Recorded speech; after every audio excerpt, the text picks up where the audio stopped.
Nightcast. Stephen Lloyd Gilbreth brings you the current news from the world today and how it relates to Bible prophecy. Understanding the end-time events leading to the peaceful world tomorrow. Ladies and gentlemen, Stephen Lloyd Gilbreth.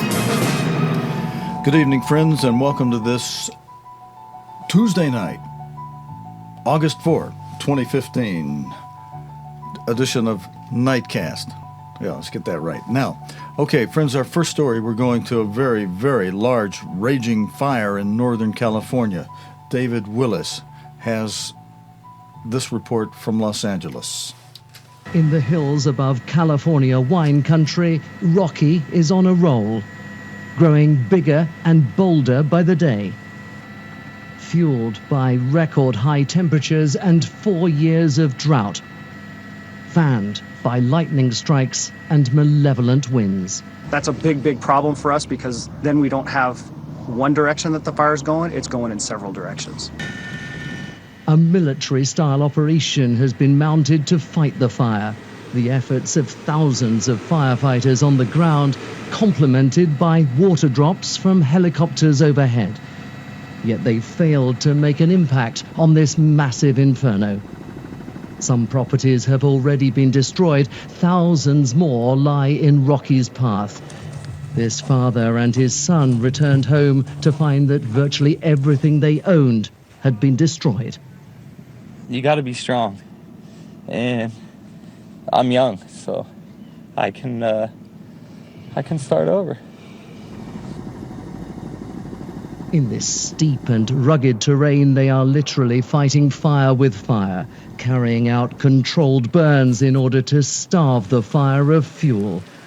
But hot embers whipped up by erratic winds have left them struggling to maintain the perimeter. Not until it rains will a blaze of Rocky's size be brought under control, and there is no sign of rain in the forecast. David Willis, BBC News, Los Angeles. Thank you, David Willis. And friends, the more than 90 square miles, that'd be the equivalent of about 145 square kilometers of land, has already been consumed in this fire. Now, going to our next story, which covers something that's almost just the opposite of that, and yet this all related to the fourth seal. Well, let's see, I was supposed to... All right, we have an open position for a person who would love to do our video switching for us. If you want to do it on an intern basis, which means you come in and do it as a volunteer. Now, on the four seals, if we go over to the fourth seal, the fourth column, where we see the pale green colored horse, the number 4, and it says pale. This is to illustrate what is depicted in Revelation 6 of the four seals, where it depicts the fourth seal as a pale horse with a rider whose name is Death, alongside whom rides Hades, hell, the grave, which Jesus Christ described in plain language as a horse of loimus, meaning disease epidemics, pestilence, the plagues of Egypt. He also said that between the third and the fifth seal there would be seismus, there would be seismic activity, commotions in the air, commotions on the ground, commotions in the air such as gale force winds of all kinds, and commotions on the ground such as earthquakes and volcanic eruptions and flooding and wildfires. And the first story was, of course, about, as we showed you, wildfire. This next story, still part of seismic activity that Christ said would happen on an increasing basis between the third and the fifth seal. And when you see it increase much, know that the kingdom of God is near. He compared that to when you see the branches of a tree become tender and the little blossom, the buds on there start to blossom, you know that summer is nigh. And he said, by comparison, likewise, when you see these seals become very, very, very active, know that the kingdom of God is near. And of course, before the kingdom of God comes, we have to have the fifth seal to occur, which is the Great Tribulation, next major event to happen in prophecy. That will last 2.5 years. And then if we go to the full version of the chart, that includes all 7 seals. Oh, not this way. I need to go to this chart. Here, eventually we get there. This includes all 7 seals. On the right side is the 7th seal only, but that seal is very complex. The 7th seal is composed of 7 trumpets, and then the 7th trumpet of those 7 trumpets, the 7th trumpet is composed of 7 last plagues. And at the beginning of that 7th trump, when that 7th trump sounds, Christ returns and he pours out those 7 last plagues. And the whole period of time for the 7 seals is called the Day of the Lord, and it's a 1-year-long period. That added to the 2.5 years of the 5th seal. The 6th seal is a quick thing, just astro signs in the sun, the moon, the stars, followed by the sealing of 144,000. But you add the 5th seal that runs for 2.5 years to the 7th seal that runs for 1 year, you've got 3.5 years. And it's at the end of those 3.5 years that Jesus Christ returns. So, but when these seals, when the Great Tribulation starts, it's downhill. And it's literally downhill, because Christ described the time of the Great Tribulation as a time of trouble so great that no time since the beginning of the world has ever been as bad as what's coming. No, nor ever shall be. Nothing after it again will ever be as bad. And to that we can say, thankfully.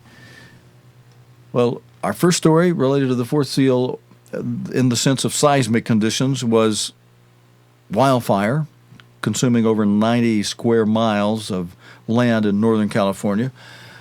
Our next story relates to big flooding. Large parts of Myanmar, also known as Burma, are still cut off by massive floods, and fears are growing for people in isolated communities. 4 regions have been declared disaster zones after more than a week of heavy rain. The government has been criticized for failing to prepare properly. And after this report with Bill Hayton, friends, we'll review what we mentioned to you last night about how people could have just exactly the right amount of rain. Not so little that you've got all the drought they're having in Northern California that's causing those wildfires to really rage, and not so much rain that you've got all this flooding that Bill Hayton is going to tell us about now in Myanmar, also known as Burma. When floods wash away the bridges, this is the only way to cross the river. If the sick need a doctor, it's down to people power. This is the reality for hundreds of thousands of villagers in remote parts of the country, cut off, their food stocks washed away, and waiting for help. Belatedly, the government is beginning to provide some aid, but it's a drop in a muddy ocean.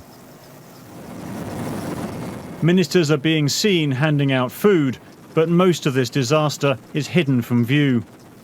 In remote areas, mainly populated by ethnic minorities, there's almost no way for aid to get through. In Rakhine State, where large numbers of Rohingya Muslims have been displaced by violence, the situation is acute.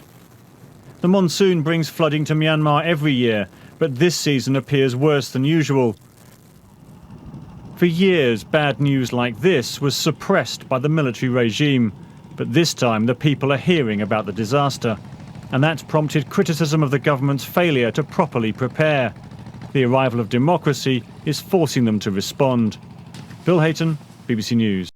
Thank you, Bill Hayton. And friends, last night we told you we read from Leviticus 26, where God tells us in the first part of that chapter, one of the 2 blessing and cursing chapters, he tells us that if you diligently hearken to my voice and obey my commands and my statutes and my judgments, then I'll put all these blessings upon you. And one of the blessings that he starts with is found in verse 4 of Leviticus 26, where he says, well, let's start with verse 3 and just introduce it this way. If you walk in my statutes and keep my commandments and do them, then, verse 4, then I will give you rain in due season, and the land shall yield her increase, and the trees of the field shall yield their fruit. Now, by saying rain in due season, God is saying, I'll give you the exact right amount of rain. Not too little so that you'll have drought that, as we mentioned a moment ago, is helping to cause that wildfire in Northern California to just rage, having already consumed more than 90 square miles, 145 square kilometers of land. Or I will give you, it means just the right amount of rain so that you won't have the flooding like we just saw in the video report on Myanmar. So it would be a good idea to obey him. And God goes on in that chapter, Leviticus 26. He parallels that in Deuteronomy 28. And halfway through both chapters, he says, on the other hand, if you do not obey the voice of your Creator, then you'll have just the opposite of these blessings, cursings. And if you continue to disobey, then I'll increase those curses 7 times over. If you continue to disobey, I'll break the pride of your power nationally as a people.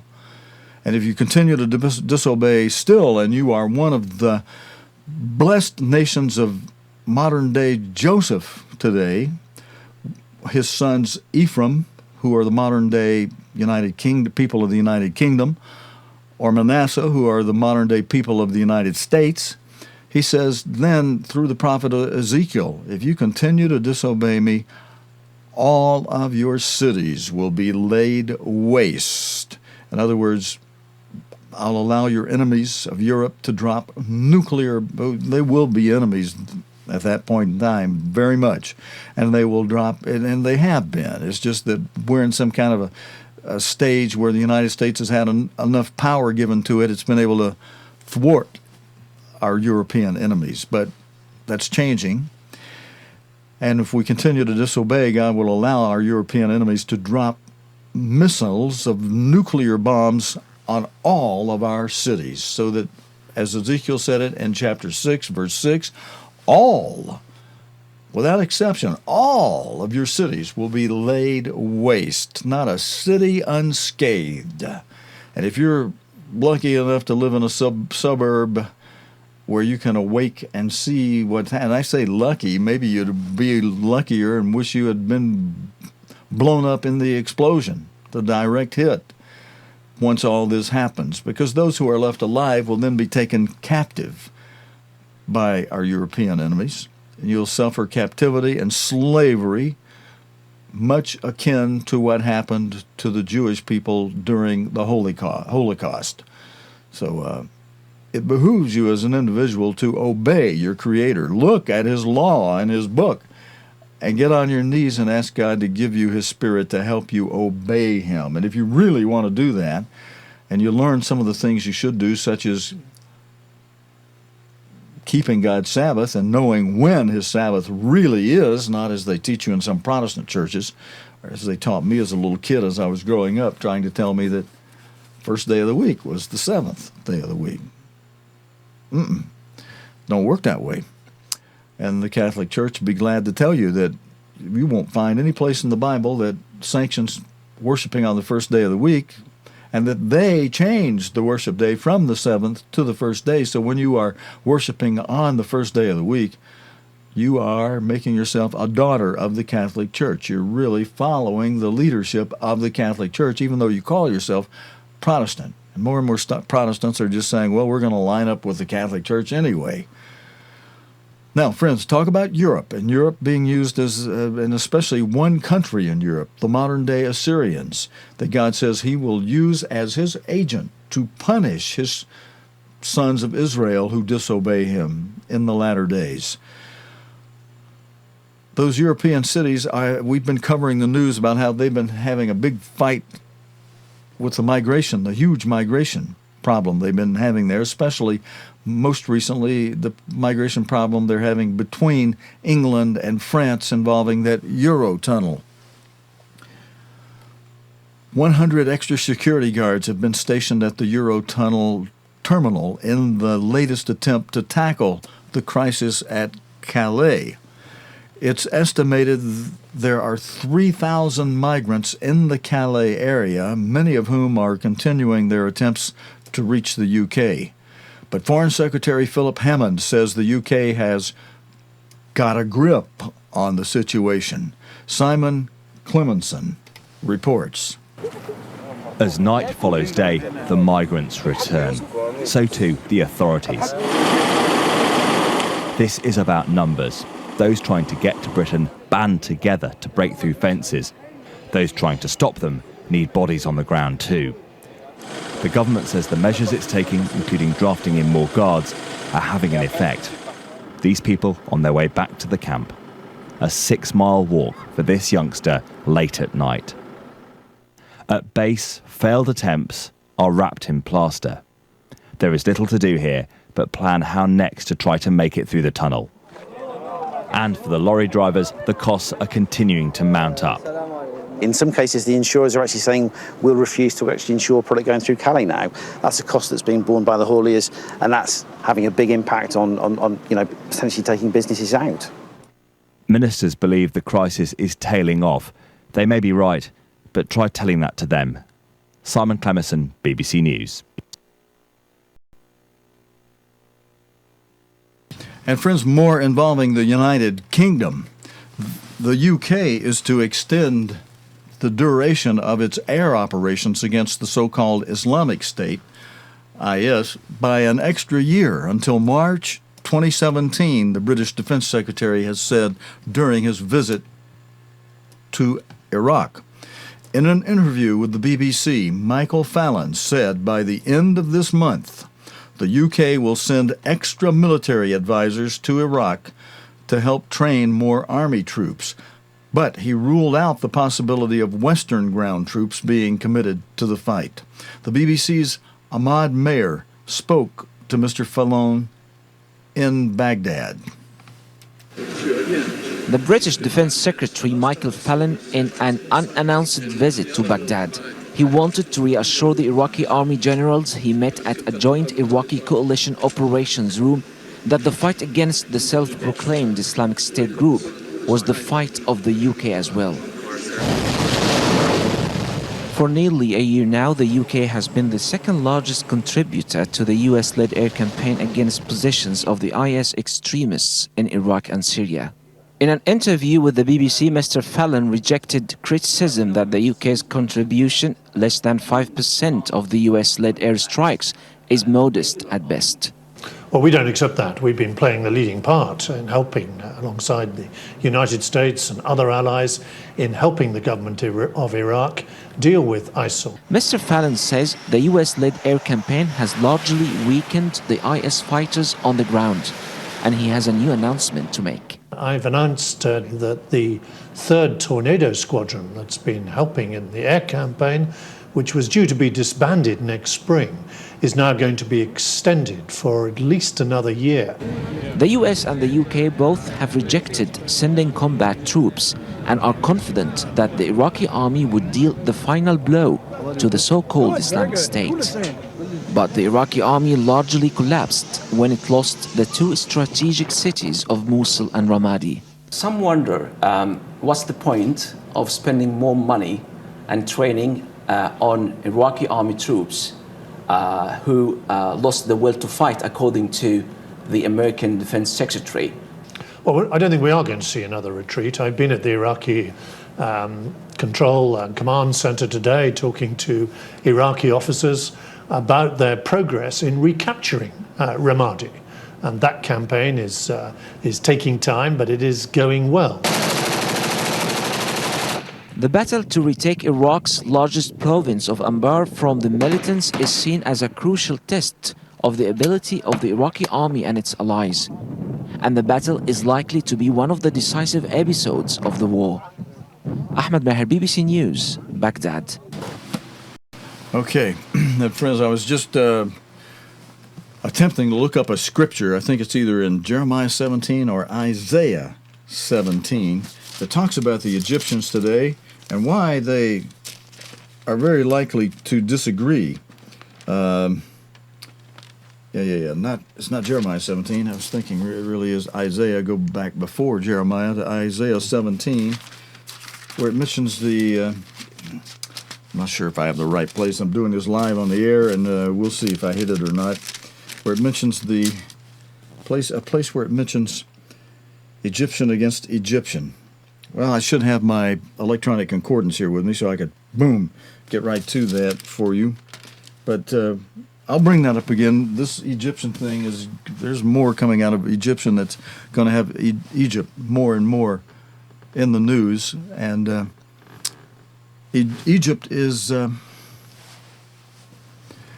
divided over expansion. Egypt is about to unveil its expansion to the Suez Canal, one of the most important trade corridors in the world. It took a year to build and has cost some $8.5 billion. That'd be the equivalent of 5.4 billion pounds. The Egyptian government, though, hopes the new lane will double the waterway's shipping capacity and encourage more global trade at a time when the economy needs a boost. The BBC's Sally Nabil went to the city of Ismailia on the banks of the canal to ask what ordinary Egyptians make of it. Holiday season is underway just a few meters from the Suez Canal. And it's here in the city of Ismailia that a new canal is being unveiled. Egyptians have paid $8 billion in bank bonds to fund the mega project. I met a family who has invested $200. This is all what we could afford. We should help our country. It's our national duty. None of them really knows what they are paying for. We believe in our president. When he says he needs money, we should respond unquestioningly. Ships crossing this new canal will now be able to travel in both directions. They can make a much faster journey, roughly twice as fast as before. The government says this project could double the capacity of the Suez Canal in less than a decade, bringing in more money that will help revive the country's economy. The waterway's new extension, currently being tested, runs parallel to the old one. It was completed in 12 months. Later, the surrounding area will be turned into an industrial hub, serving convoys of ships and creating more jobs. The Suez Canal is the country's main source of foreign currency, and officials say it's the key to staying competitive. International maritime trade will grow over the coming years. And if we can't cope with this growth, global businesses will find alternative routes. We have to be the first and the best. While Ismailia plays host to the inauguration ceremony, some experts question the economic value of the whole thing. It is just a political propaganda. President Sisi wants to win Egyptians over, but they will get frustrated when nothing in their lives improves. Whatever money flows in with the new canal, ordinary Egyptians can only hope it steers them in a brighter direction. Sally Nabil, BBC News, Ismailia. All right, friends, and while that video was playing, I was able to find that chapter and verse I was looking for. It talks about the Egyptians. It's in Isaiah chapter 19. And Isaiah 17, you know, Isaiah was the modern-day future broadcast reporter of the day. And for us today, we look back and he's covering the events of today that he forecast, that God forecast through him as a prophecy thousands of years ago. In Isaiah 17, he's talking about the burden of Damascus. He's covering Syria. In Isaiah 18, he's talking about the land shadowing with wings, which is beyond the rivers of Ethiopia. And then we get to chapter 19, Isaiah 19, and he's talking about the burden of Egypt. And he goes on in verse 2 to say, and God saying through Isaiah, and I, the great God, will set the Egyptians against the Egyptians, and they shall fight everyone against his brother, and everyone against his neighbor, city against city, and kingdom against kingdom. And that's what we're seeing in today's news, this prophecy beginning to unfold. Egyptian against Egyptian. They're not in agreement on what they're doing there.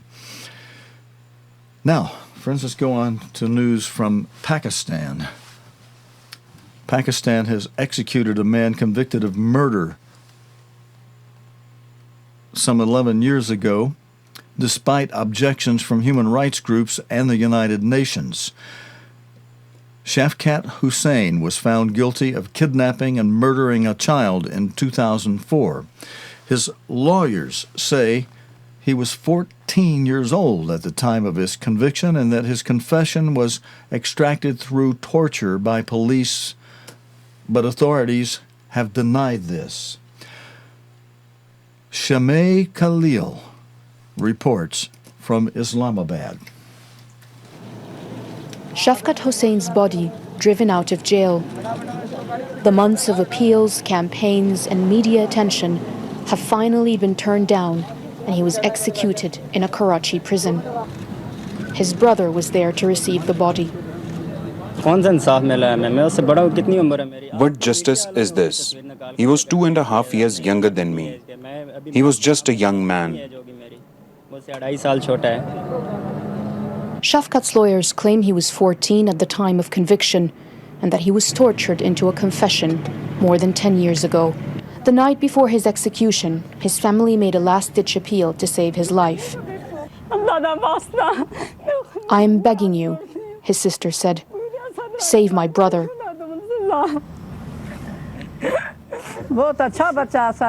"He was a decent boy," his mother said.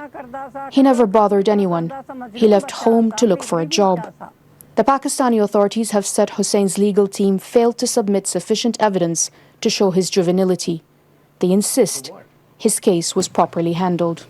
The government has taken the initiative of giving it another crack, giving it another thought, looking into it afresh. So you can't possibly say, and the critics cannot possibly say, that there is no due process. Death sentence has always been on the statute book. As long as it is on the statute book, it has to be adhered to, it has to be followed, law of the land has to be respected by everyone. The government of Pakistan lifted a moratorium on the death penalty after a Taliban attack on a school in Peshawar last December, in which 132 children were killed. They wanted to show that they were doing something to combat terror here. Nearly 200 people were executed since the attack, but only a fraction of them were involved in cases of terrorism. Human rights organizations here say that with this wave of executions, the proper legal procedures are not being followed. They worry that there are many others like Shafqat who've been languishing in jail for years and who could meet a similar fate without a proper investigation. Shaima Khalil, BBC News, Islamabad. Okay, friends, news from this world. Hard to know who's right in some cases, but if the boy did do the murder, really age shouldn't matter. Neither should so-called insanity. Insanity is all one way has been defined as not understanding or keeping God's law is insane, and indeed that is insane. Anybody who breaks God's law is guilty of the penalty under God's law. But if you accuse a man wrongly, that's a wrong thing too. You know, if you convict a man wrongly, but thankfully, when Jesus Christ returns, he'll be able to read the minds of men and the hearts. And if a situation like this comes up, he'll know whether the boy did the thing or not. Hopefully, we'll have a lot less of that kind of thing then. Hey, we've got a light story. Now, a man in California, a light in the sense that thanks to the authorities who jumped to intervene real quickly, a man's life was saved. A man in California has had a lucky escape after a policeman dragged him from a railway line moments before a train plowed into his car. I think we can go ahead and roll this while I tell you, because I don't think there's any commentary to it. Let me let you see what's happening as we tell you about this. This amateur footage caught the dramatic rescue. It's believed the man's car may have hit a pole as the train neared. Wow.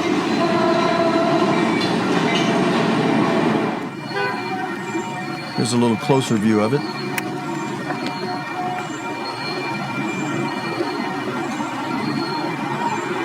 Train is coming now. You can see the officer dragging the man away from the car. I think he was knocked unconscious after his car hit that pole, and of course the train clips the car. The police officer was able to get the man completely away from the train. Whew! Thank you, Mr. Police Officer. It's nice to see a report of those who risk their lives for the sake and the peace and safety of the rest of us be represented in a video that shows some of the hard rescuing, saving work that those men in blue do for us. Friends, our last story tonight, we go to Germany. A German member of parliament who we'll see in this video has taken on 2 refugees into his home, and he explains why he's had these 2 staying with himself, a conservative politician, for a month, and he's helping to find them work. Sponsorships to house someone, company, to invite someone. These small bridges that ensure that refugees have a face and a name, that they emerge from the anonymous crowd of so-called asylum seekers or refugees. That reduces polarization, enmity and fear that people have. If more and more people were to do that in Germany, what I can see actually happening, then we are going in the right direction. We're doing some pioneering work here, I think very important pioneering work, and others who want to go a similar way will be able to benefit from our experience. Okay, friends, and that's it for this Wednesday night report here on Nightcast. God willing, and the creek don't rise, friends, we'll be back again Thursday night with the day's current news. Wait a minute, what am I saying? We're ahead of ourselves. This is Tuesday. God willing, we'll be back again Wednesday night with the day's current news related to the Bible and prophecy here on Nightcast. Thanks for joining me. Until next time, friends, your host, Stephen Lloyd Gilbreth, saying so long and good night. You have been watching Nightcast with Stephen Lloyd Gilbreth. Nightcast can be seen Sunday through Thursday nights here on cogtv.org. Tonight's program is also available anytime on demand in the cogtv.org video archive.